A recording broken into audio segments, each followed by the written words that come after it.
What's up, everybody? Matt Gajewski here, back again with the Odd Shopper channel. And today I am here to talk to you about some SEC win total bets ahead of the 2022 college football season. Before we get started, make sure to hit that thumbs up button, subscribe to the channel, and hit the notification bell so when this and all other content goes live. We're also brought to you by BetMGM today. They will power this video. And if you've never heard of BetMGM, good offer for you guys here.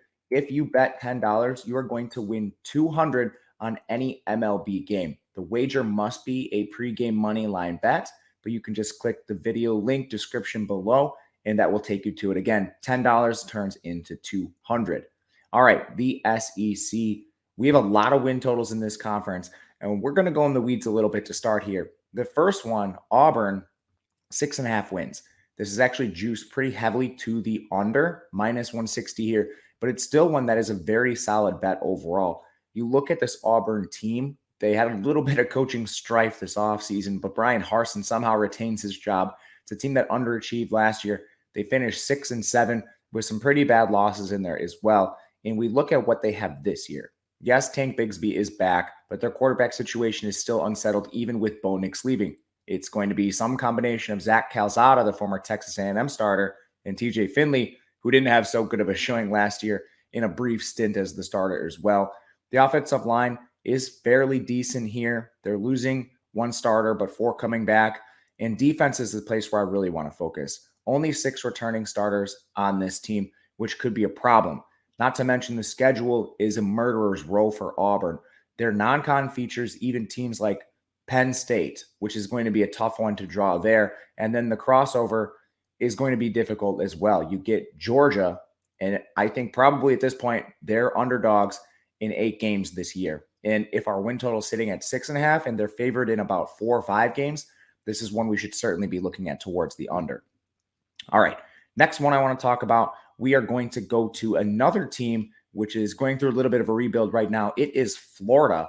They have a change in coaching staff. Billy Napier comes in, but Florida has fallen behind a little bit in the recruiting battle. They're a team, whether this is a principled stance or not, they're not hitting the portal as hard and they're not recruiting as hard as some other teams in this conference. So when we look at the roster overall with the changing coaching staff, they're going to be trotting out Anthony Richardson at signal caller. Yes, he's an athletic breakout candidate, but he only completed 59% of his passes for 6.6 yards per attempt, 6 touchdowns to 5 interceptions. He's going to need to take a major step forward if this team is going to compete, which I'm not sure that they are. And then you look at the receiver position, Ricky Pearsall comes in from Arizona State, but everyone else on their roster was below average in terms of yards per route run. Justin Shorter, Xavier Henderson, Trent Whittemore. These are all players playing at or below the college average in terms of efficiency. Defense should be solid. They returned 7 starters, but again, how strong were these starters? They were 84th in the country overall. So to me, with questions at quarterback, questions at receiver, and some questions on defense, it's going to be tough for Florida to reach that win total. And then their schedule is also difficult. They're opening up in non-con against Utah, the second favored team in the Pac-12, only behind USC. Their final game is against a getting better Florida State. Now, Florida State, not phenomenal, and Florida is probably favored in that game. But still, you're not playing cupcake non-cons. Those are actually some teams that have a pulse. And then the final one I want to get to, this is a fun one. Over 2.5 wins for Vanderbilt. It is at plus 120. This one essentially just comes down to schedule for Vanderbilt. In non-con, they're playing Hawaii, a game they'll be favored. Elon, a game they'll be favored. Wake Forest, they'll be dogs. And then Northern Illinois, a game which should be around to pick them.